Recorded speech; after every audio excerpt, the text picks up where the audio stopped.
once again. A very good evening, ladies and gentlemen, and our esteemed panel of today's roundtable. It is a pleasure to welcome you all to the second in the series of roundtables hosted by our eZine, India Art and Design. I am Savita Hira, co founder and editor of the eZine, and your host for this evening.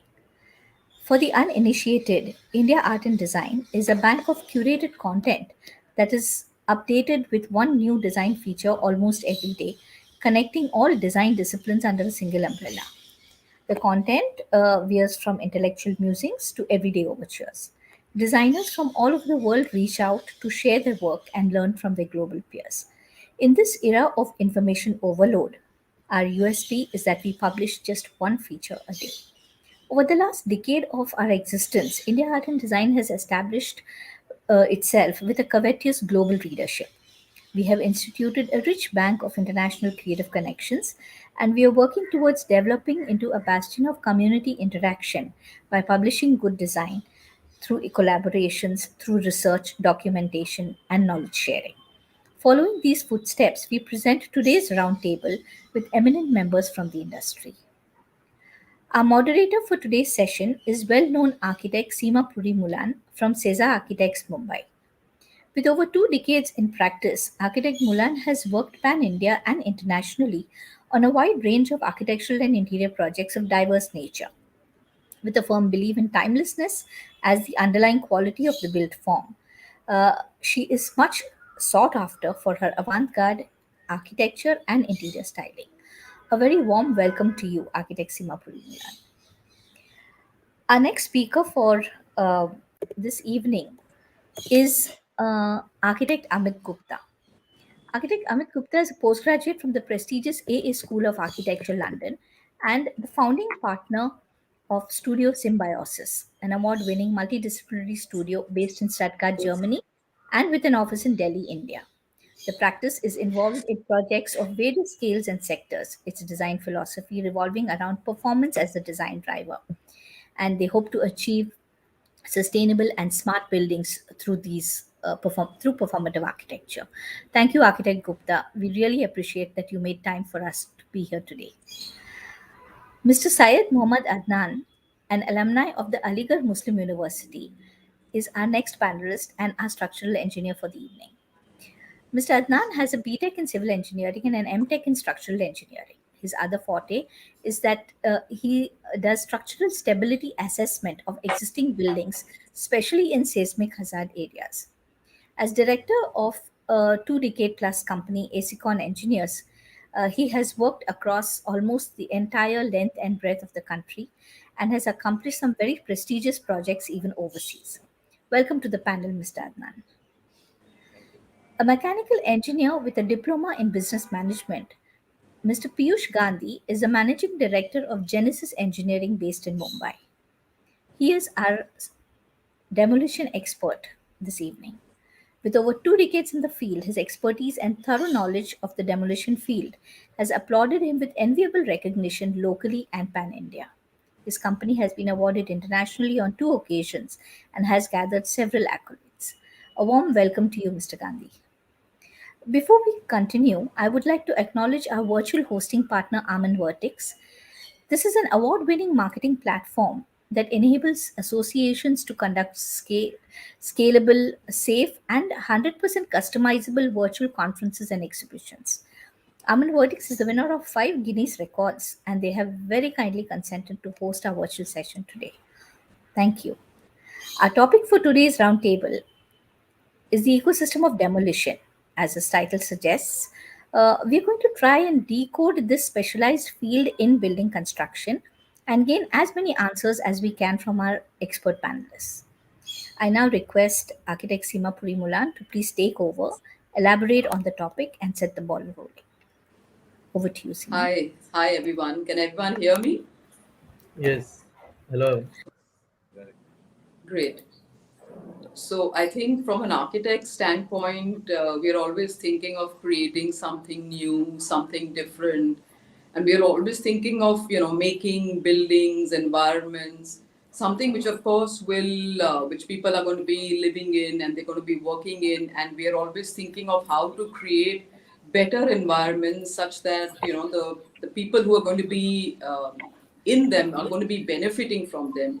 So we are thinking of how to make and create successful urban design, and like I'm saying, even the smallest of spaces have to bring about the best in people. So I think, at least from my standpoint, rarely does the thought of demolition of our precious design, which we've spent so many hours and years, toiling over, and actually see it come up. We never really think of, that okay, this structure may be demolished for whatever reason, but I find that these days you're hearing a lot of structures being demolished, and earlier people would allude to it, and there'd be a lot of discussion. I'm talking about, of course, a lot of years ago. There'd be a lot of discussions on this, that yes, this is maybe one of the primary reasons why I think demolition also started, was also because of a lot of structures being illegal. So people kept discussing the fact that yes, this is illegal, but for some reason or the other, it would get stalled and action would not really be taken. But today, I feel that you're looking all around. You have examples in front of you. The Supertech twin towers, how they came crashing down literally in a matter of, I think, what, seconds or minutes or whatever.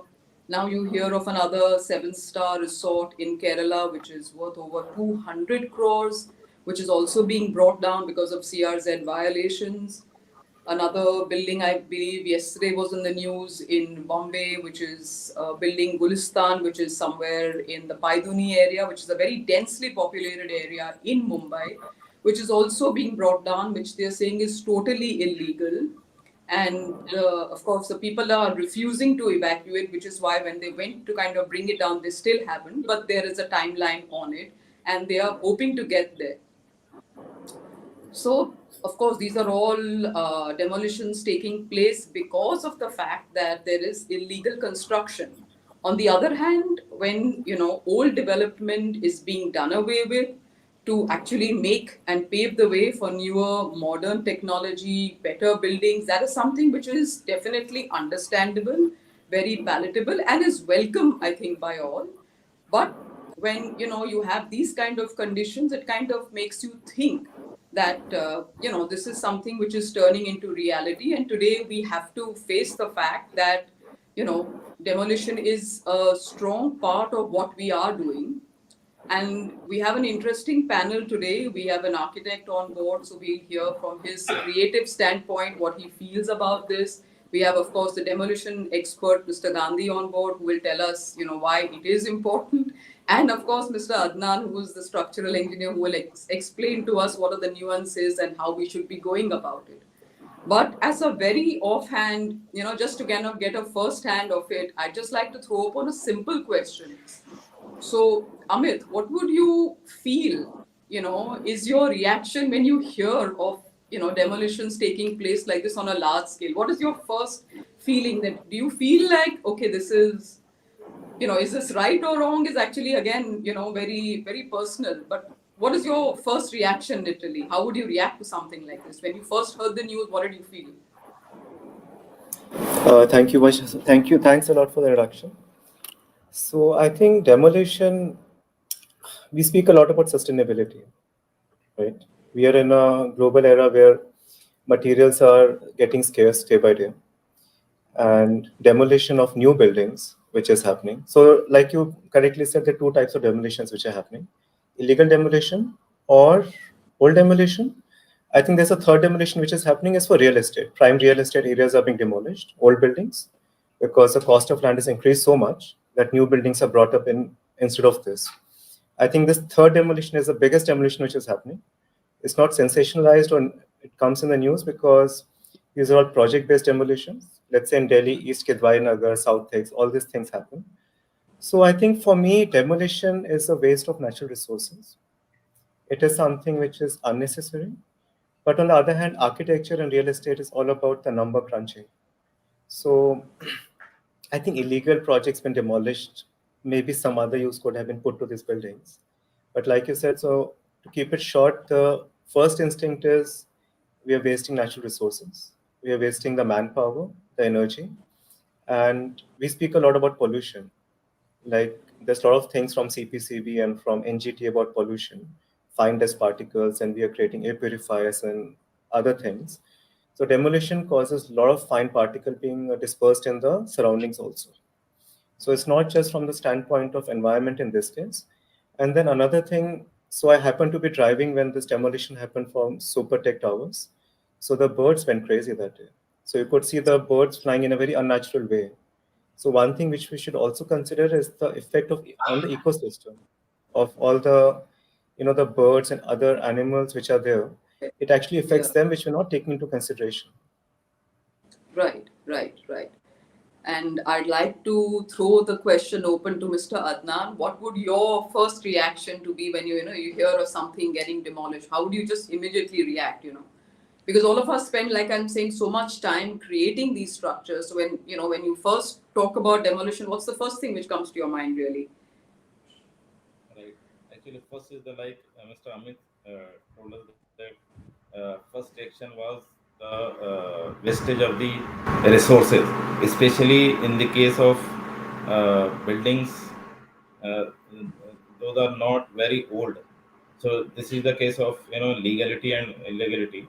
So, so there were many manpower and resources were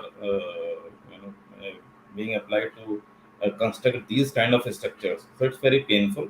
Along with the of course the environmental issues nearby, and especially on the adjacent structural repercussions Right. that is being right now they are evaluating those things also. So that's the main thing. So it's a total wastage in my view. And I would imagine Mr. Gandhi would have a very pragmatic view of that. So let us hear your viewpoint, Mr. Gandhi. That's something which has to happen. So what would you feel? I feel this very, uh, I mean to say, very natural process where need there is a need of an older structure to be demolished. There is a development which is to be done, so people are calculating their own risk of staying in the same building and then uh, going to a newer structure better to stay a better life. Demolition is very important as far as recycling of all the demolition waste is But concerned. Each and hmm, every material coming out of the demolition can be recycled if the government takes a very good steps on each and everything. And whenever there is a new development, what we can see, I feel that the new structures should be developed in such a way that demolition and any emergency should always be considered while doing the new development. As you can see, Marine Drive area where you can see hmm, G+4 and G+5 uh, height buildings. There are ample of space in their compound on all the four sides. Very neat and clean looking and equal space to each and every building.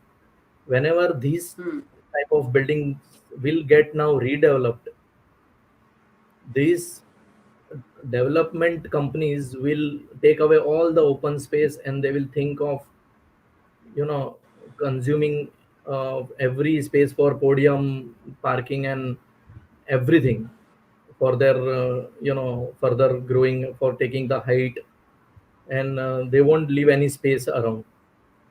So in that will be creating all the type of uh, no, but congestion, open open spaces space. for any building which is newly coming up will be as per the new norm. So that is mandatory. Nobody can actually finish up whatever space there is. Whatever are the norms, they will be left, of course.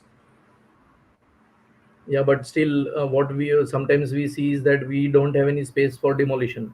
We are hardly left, and then there are very very critical issues which we have to see, environment friendly vibrations to the next structures. People, we have to close the roads sometimes. We have to check on uh, all the four sides, which are very difficult to do the demolition work because of the height So and too much of yeah, concrete and handling the material, everything. so that's a different aspect. So basically, of course, you feel that it is required and it is mandatory and it has to go ahead. So I mean, it's something which requires to be done, and as a regular process, it should go on. It's not something which, of course, would affect you, because that is something which is your, it's your expertise. So I guess you have a very different standpoint from there.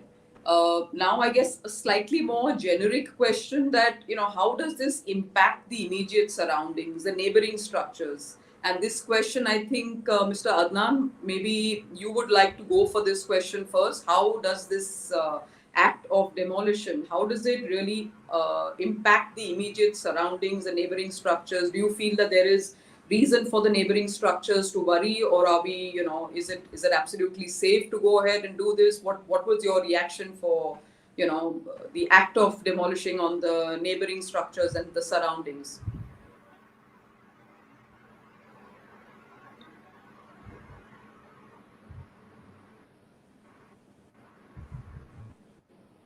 Mr. Adnan?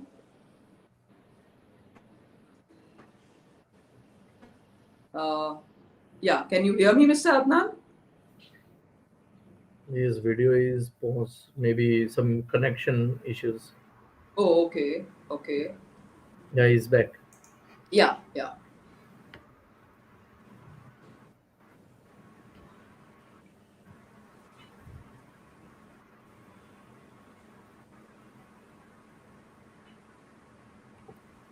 Has the video paused again?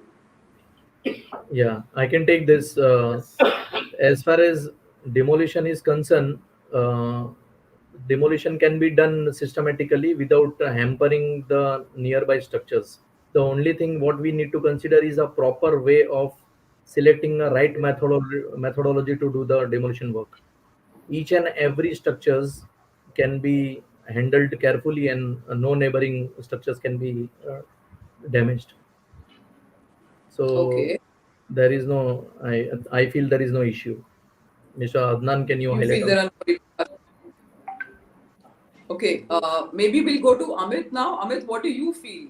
What is the impact, of something like a demolition on the immediate surroundings, neighboring structures? Do you feel that there is any impact, or, you feel that, okay, it has to be done, so it's kind of being done? See, I think in terms of structure stability, the consultants and the professionals are there. So whatever they Right. would do and design it, it's an entire process Hmm. of demolishing a building. It's not something which they Right. will just make up one day and demolish it. So people like Mr. Right. Adnan and Mr. Gandhi, they will be there to take care that entire codal requirements are checked. And anyway, buildings are designed for earthquake. From what I understood, there was a micro earthquake which happened when this was demolished, the Supertech towers of 4.5 Mm-hmm. magnitude in Richter scale. So I think this is there, but of course there are ecological implications. Like I was mentioning earlier, pollution is there, fine dust particles are there, debris. I don't know how they will even clean up the debris in the surrounding apartments. The speaking Right. about this one itself, because there was so much debris which flew in the surroundings to clean this thing.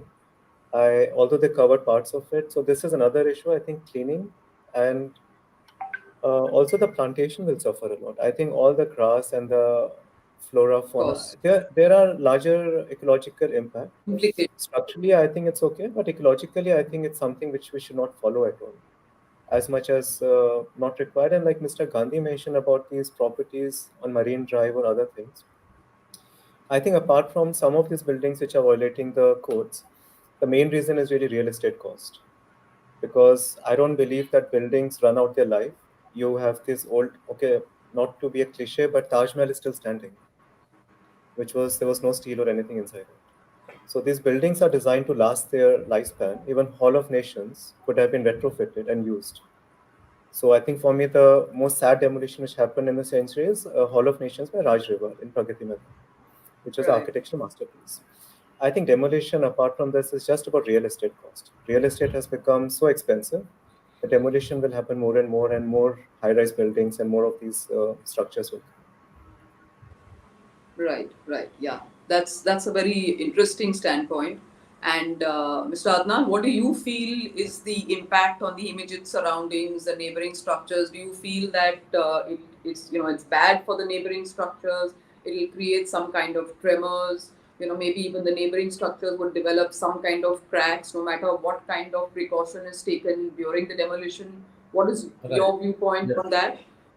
Yeah, actually, it depends on various factors, like Right. the height of the immediate structures or the total weight of the immediate structures, and the kind of soil strata we have beneath it. Okay, and is there any structural connection with the two buildings or not, like the common basement or the even the RCC road? If they are connecting with each other, then it can create an impact, because earthquake is something different. It's an impact loading. So we need to be very careful whenever we are planning for the demolition of such kind of building by using this technique, by blasting and all that, by implosion actually.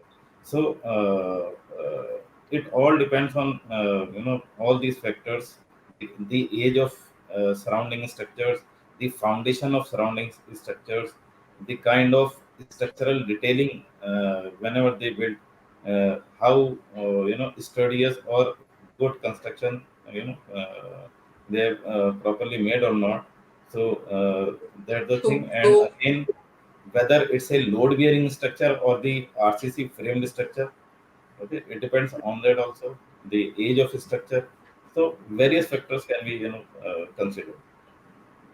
So what you're saying is that if there are neighboring structures which are much older and which may be load bearing, then there is a far greater threat that they will develop cracks and they could even maybe be permanently affected. Definitely, that's what you're Yes, trying to yes, of imply. course, of course. Yes. Because in the aging buildings, now what we see, the like in the load bearing structures, our bonding mortar is very in the delicate stage after say 30-40 years.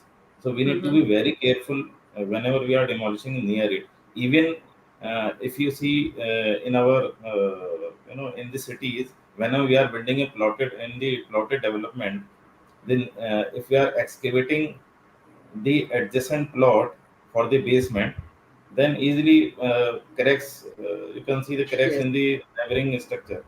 Okay, so Right. and this kind of course, demolition will be much more, can be much more disastrous for the Yeah. neighboring structure. So that is why the expert like Mr. Gandhi took a lot of time in planning and deliberating the pros and cons selectively for each and every structure. So you cannot implement one kind of system to every demolition. Of Right. course. Of course. So, Mr. Gandhi, from what Mr. Adnan is saying, he's saying that, of course, the age of the building is very important when you're demolishing, plus the fact that whether it's a frame structure or a load bearing structure. Now, are all these factors considered when you're actually, making the proposal for demolishing? Because, see, the plot is set, you can't change that, you can't change the soil, that is what it is. And even the surrounding buildings are as it is, you can't really, do much about that. So is all of this considered? Has diligence been done that okay, this is an older this thing, so maybe we require to use this technique which will not, cause any damage to the structures around? Is that something which is taken into account when you're, considering this? Yeah, we have generally been working with all the educated and prime clients. So whenever we are on the site visits with them, we have been discussing regarding the property itself, the neighbors, the surrounding buildings conditions, and everything. So in that case, we have seen that we have been discussing everything for everybody around the structure. As far as what I can see from the crude demolition happening sometimes in the city, they just try intend to get the building down of around G+4 or 5 building also with a drop down method. Sometimes they just take the risk and uh, make the drop down method. adopt the method and get the building down. Sometimes it is very dangerous for anyone and everyone, because it can be harmful for the contractor who is already doing the work. He can kill any one of his operator or people, or the building can go off to the neighboring building or the property. And also it can impact definitely to the environment, and Right. create vibrations, and weaken the neighboring buildings as well. Structure. Yeah, as far as Okay. I wanted to answer Mr. Amit Gupta, he wanted to, he's not into considering that demolition is a right way of getting rid of the structures. But he's talking about the heritage structures, and heritage structures are really built in a good condition. They are made of stones and load bearing structures, and hence they can be, retained and remade as as in their own condition. But the concrete structures, the made with steel, in combination of steel, are getting dilapidated during the course of time. So they come into a bad shape and condition, and they have to go off at the age. Generally, what age we have seen is after 35 years of a building. It depends on the type of development, on the quality of construction done. Quality of construction. Yeah, Yeah. 35 years, 50 years, 60 years, the buildings are in very bad state, and it is better to leave the premises instead of dying with the building. Yeah, but of course, he's talking about a different kind of structure. He's not talking about that kind Yeah, of the structures. British era buildings are really standing good today also in our city and looking amazing, and they are not allowed to do the demolition of those buildings. We have been retaining also a few of the buildings for our client. We have kept the outside load bearing structures as it is, and done the demolition inside the structures. Okay, like a controlled this thing. Yeah, controlled demolition to retain the heritage and keep the buildings the way it is. Great. Okay, coming back to Amit now, because Amit, your feelings on demolition are very strong, since obviously you're an architect and you feel very deeply about these things. What do you feel? You feel that the circular design strategy will offer a solution as far as demolition is concerned? You think that is something which architects should be now looking at, because this is the future, this is how we are going? And since something is inevitable, should we be considering all of that into our design strategies?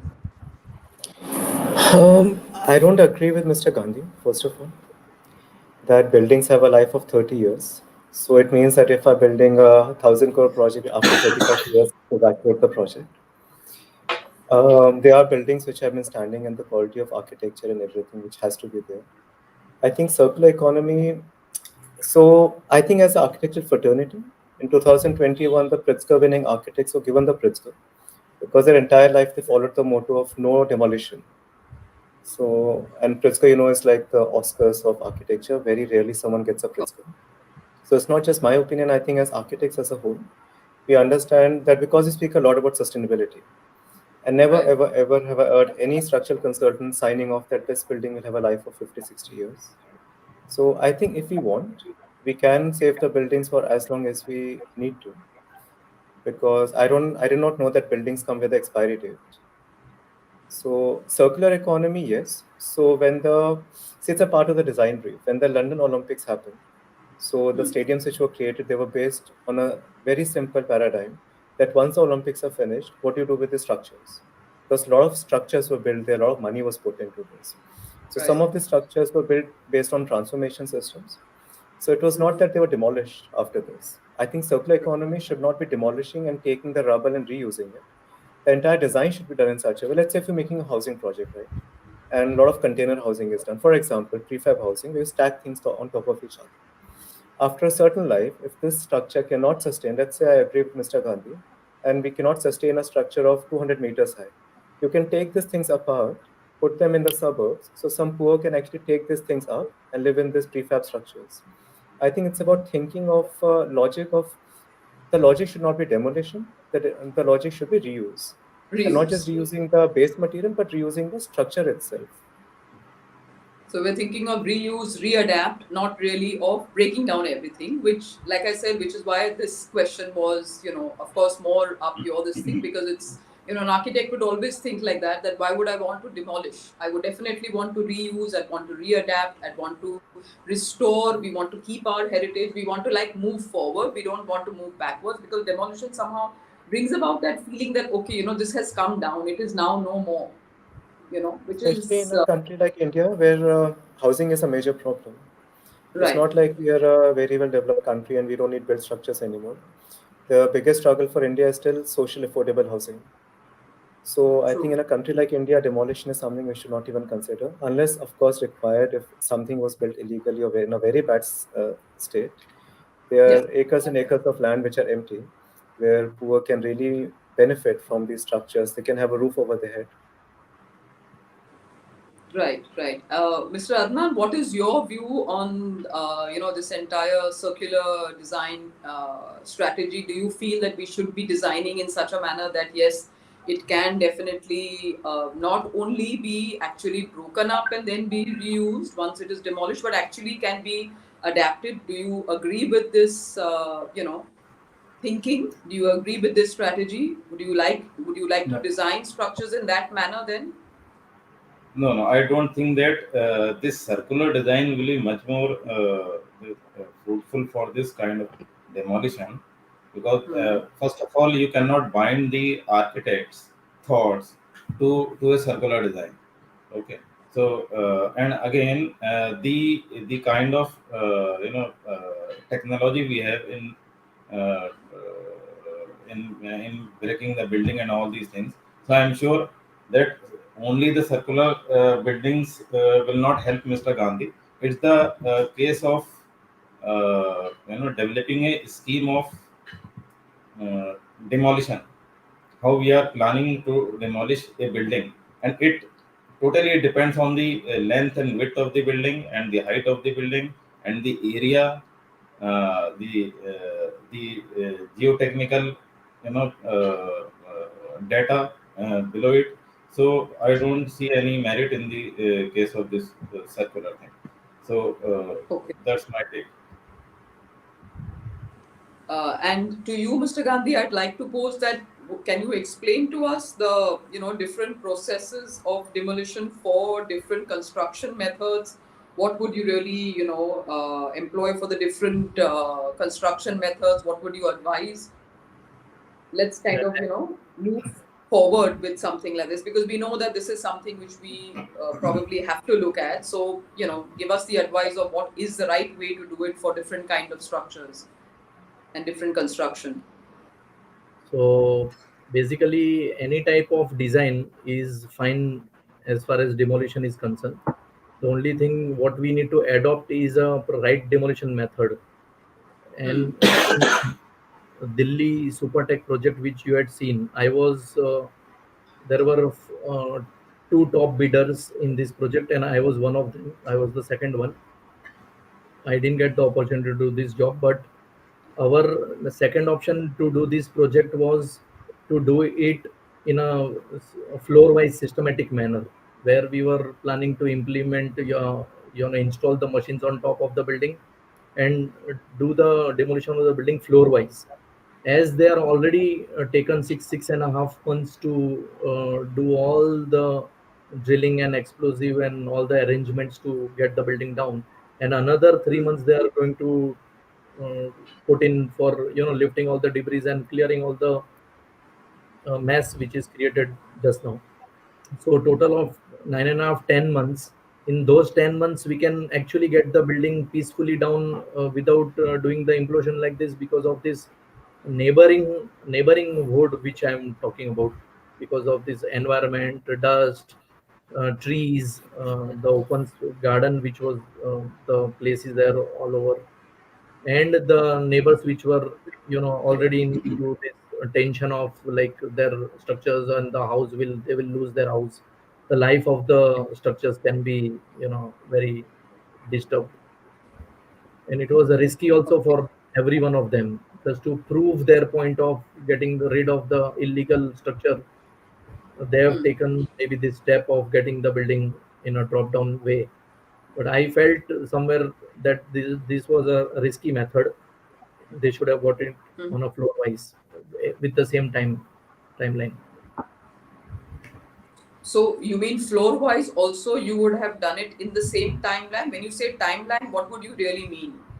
Yeah, so one floor at a speed of 12 to 15 days would have got this building down. So Okay. 16 floors into, you can divide that by 3. 16 into 50. 16 divided So, by 3, that is 5.5, 6 months. And then the other floors, 16 floors, which we can use the high reach demolition excavators and get the building down quickly within another 2 months. So this project would have been also done in same length of time, 9-10 months, in a very peaceful and comfortable pattern. which is far more, which should be More, far more sustainable and less debris and less, chaos and less dust, which is all around. yeah, So, that's a little more controlled demolition is what you think should have been the way forward rather than, bringing it down so quickly. yeah, That is what you're because just next to this building, 9 meters, there was a complete big society of two buildings just bang 9 meters. There was no space almost. So it was right. a very serious concern actually. But yeah, It is a definitely the yeah. implosion has been done in a very nice manner and the building came down very nicely. But aftermath, But still, the repercussion of the environment, neighborhood structures, and the people involved, the amount of the people, the agencies, the involvement of the government was so much, like they should have saved so much money. right. So that means coming down to the economics. So the economics of the kind of demolition which took place and what you are proposing, what is the difference in the economics? Is the monetary amount which goes into doing this pretty much the same, or could it have been more reasonable? Could it have been put in a better manner? What really is the economics of this kind of demolition? Yeah, in such type of demolition, the builder would have got money in return for the demolition work. The kind that you're When, suggesting. yeah, because when we sell the recycling material like steel and any other structures available in the building, the money which you get and the money what you spend for demolition and debris disposal, the builder would have got money, maybe 5 cr or 6 cr for doing the demolition done. Instead of going in this manner, he has to give money to do the demolition work. Yeah, of course, that is one aspect. It's also the aspect of the amount of money which has, actually been completely wasted and finished. I mean, there were so many apartments worth so much, the entire construction of doing it, apartments belonging to somebody. So many people put in money to own those houses, and now they are left with probably nothing. So, we're talking about that small amount which you may have made, of course, while demolishing, but we're talking about the larger factor, which I think is far more important also, if I'm not mistaken. What would you say, Amit? What would you believe in?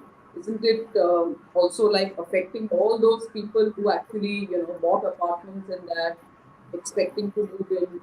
For example, even this building which is now in Bombay, which they're saying should be brought down. I mean, the people don't know what due diligence they did before they bought an apartment, but it's sad that so many people lose their homes. And the people who are actually responsible for putting up something, for getting the laws passed and having the structure built like this are not really taken to task. But the poor people who have their homes, they are the ones who are losing it. I completely agree with you. I think the loser in this is the buyer. Yeah, And due diligence, these are approved drawings. It's not like exactly. Supertech was illegally built. All the drawings are approved by the authority. So even if me or yourself as architects would have bought it, you would have approval drawings from the authority, and of course, you would not go and look at every single thing and how many approvals and reapprovals they've taken. So I think due diligence does not make any sense because it is approved drawings. So if something is approved, then maybe the administration should make sure that the buyer is not suffering, because you're absolutely correct. The buyers in at least Supertech case, I don't think they received any. No, I think they're Compensation. nowhere right now. They don't even have a home which they can point at and say that this floor, this is my apartment, Yeah. and no compensation is given to them. So I don't think, but it's a very like high level discussion. I think Yeah. it's beyond myself to No, comment on it's this. just But No, yeah, as far I as think I the know, person who looks after the end buyer. most of the buyers have got the compensation. And when I had visited the site and the uh, what I have read and what I've gone through, I have understood that courts have made the builder pay for their losses. So they have got the compensation, property oh, against property, or maybe some amount against the property. Okay, then it's that's good. good. That's good to hear. And on this good note, I think we've discussed all the pros and cons of demolition, what we think, and how architects think differently, how a structural engineer thinks very differently, and how, of course, the demolition contractor and the expert has a very different opinion on it. It's been a good discussion, enlightening discussion. Savita, I don't know whether you're still on, and are we throwing this open for any kind of questions right now?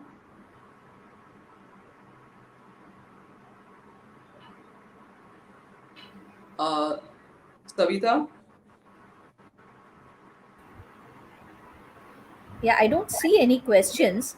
So Okay, I suppose it's partly because the subject is very vast. This has been just a touch and go. And right, right. it's a fact that a 30-minute discussion cannot be conclusive on such a vast subject. But True. what I would like to add is that uh, the word demolition is a very unwelcome word, except in cases where we are looking at new development.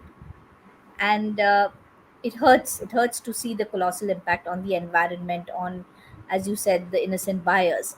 But it is also possible to avoid heartache, as Mr. Gandhi so rightly said, that conscious and conscientious building practices can elevate demolition to a large extent, especially where the illegal demolition part is concerned. As Amit Gupta said, restorative practices like adaptive reuse are another way out, where only important partial demolition can be effected. And we've seen a lot of adaptive reuse projects where architects go out of their way and they use these kind of principles. Now, where circular design that we touched upon, circular design principles, probably we need another session to decode that. But yes, thank you so much, Mr. Gandhi, Mr. Adnan, Architect Gupta, and Seema. On behalf of our entire team at India Art and Design, we appreciate your time, your inputs that have enriched this evening. A big thank you to our audience too. We urge you to sign in to read India Art and Design. It's free.